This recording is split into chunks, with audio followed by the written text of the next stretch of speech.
So let's move over to wide receivers here, Jake.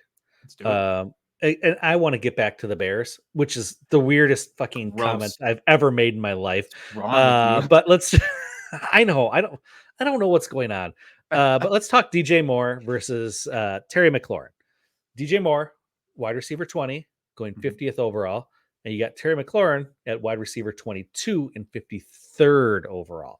So again, just a couple draft spots apart. Who are you taking and why?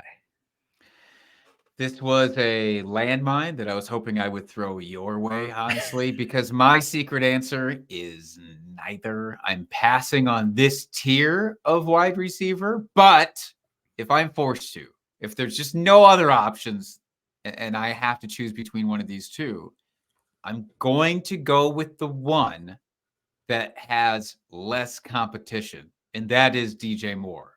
DJ Moore is it. It's not that I don't think Chase Claypool could be somewhat involved. It's not that I don't think Darnell Mooney could be a great number 2, but like DJ Moore is the first read. We saw it in preseason, and there's nobody. It's not Cole Kmet. It's not the running backs. It is going to be him. Whereas with Terry McLaurin, I love me some Jahan Dotson. I really do.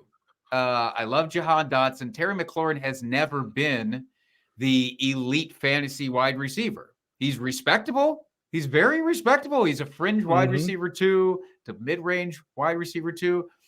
The reason I loved this pairing is because he basically is what DJ Moore was with Carolina in those years. But I think, and if you obviously think more highly of Justin Fields than I do this year as a passer, then I think that DJ Moore is the kind of obvious guy there, at least for touchdown upside. What do you think about these two? Yeah, I would take DJ Moore as well for basically everything you said. He is, yeah. But here, I pulled up the ADP. So other guys that are going within a few spots. So you've got at 18, wide receiver 18. I'll start there. You got Amari Cooper, then Keenan Allen. Sandwich in between DJ Moore and Terry McLaurin, you got Hopkins. And then you've got, after McLaurin, you've got Christian Watson, Mike Williams, Chris Godwin.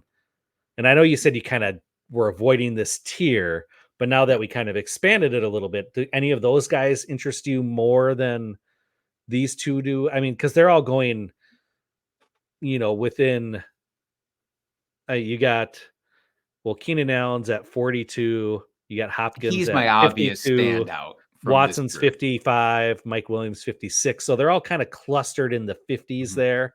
So, yeah, is there any one of those guys that interest you more? Besides Keenan Allen as my drinking buddy, the other one that stands out is, DeAndre Hopkins still makes a lot of sense. Because we saw last year when he came back from a 6-game suspension, he looked the deal. He looked like DeAndre Hopkins. Like there was no worries, and I didn't even think towards the end of the season that he faded off or anything like that. So for an early season push, if nothing else, he gets the edge out of that entire group for me. I mean, Christian Watson, yes, I could be bullied into taking Christian Watson, even though I think that him and Romeo Doubs are going to have much closer finishes this year than people are projecting. I get the upside there. And he has much more upside, I think, than either of these two. So I could make that argument, but Keenan Allen is the one. That's the group. Yeah. Out of that, I'm trying to pluck him if I can. Yeah, absolutely. We are lockstep on that one.